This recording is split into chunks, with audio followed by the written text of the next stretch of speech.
Happy anniversary! It's the 15th anniversary of Read Around the Planet. I thought I would share some memories. Maybe some of you remember me, and maybe some of you don't. I co-founded the Read Around the Planet project with Sue Porter from Grand Rapids as board members of TWICE, Michigan's video conference organization. You know, in those first years, actually we had just started video conferencing. It was then called Barron County ISD.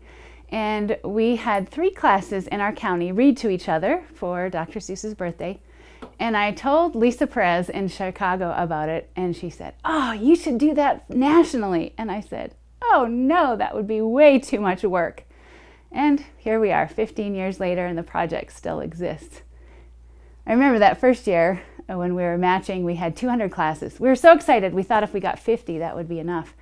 And Sue and I were driving, actually Sue was driving and I was writing, and we were going from Lansing to Grand Rapids, and I had a printout from the FileMaker Pro database of all the classes, and I was matching them by hand in Sue's car that very first year. Did you know that Read Around the Planet, then Read Across America in the first years, was based on the Michigan Collaborative? Michigan Collaborative started in 1998 and was just a very simple 4th grade classes, read to each other, share about their community. At that time, 4th grade was studying Michigan, and this class would present, that class would present, and then they'd ask each other questions. Really simple format, and so we made that as the format for Read Across America, and now Read Around the Planet. It's amazing how an idea continues on. Joan, I don't know if you remember this, Joan Rory, remember the days when we had snow days. I remember a year when we had a storm hit New York and knocked out all the video conferences with the New York State. And then it kept coming across and it came to Michigan, and all the video conferences that were with Michigan were knocked out. And then it went to Wisconsin, and all the video conferences with Wisconsin were knocked out. I think that year we probably rescheduled every Read Around the Planet video conference.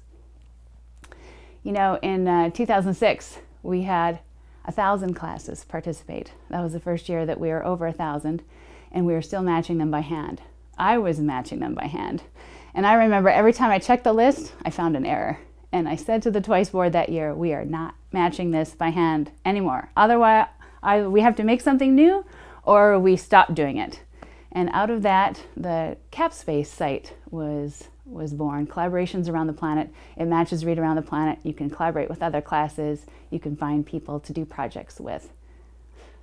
It was somewhere around that time also that we added Rap Angels.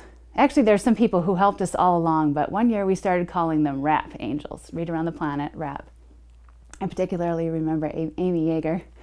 She worked at A-Leaf ISD in Texas, and I don't know how many classes she had, but being from Michigan, it seemed like she had a never-ending supply of classes. We would have 100 leftovers, nobody that could match with, and we would email Amy the list, and in the morning, most of them would be matched. Rap Angels were really anybody who came in at the last minute and could help us match with a class, or other people who could always call up a media specialist or an instructional technology facilitator, and they would run down and ask a teacher, and they would say, "Yes, sure, I'll connect to my class." I also remember how Danny Moss in Alberta used to say, "Rap is the gateway drug to video conferencing." Maybe some of you experienced this. Read Around the Planet was your first video conference. Then you realized, oh, I could do this, I could do that, I could do this. You had so many ideas because you had first experienced a video conference with Read Around the Planet. Now I am working at Andrews, and I miss you all.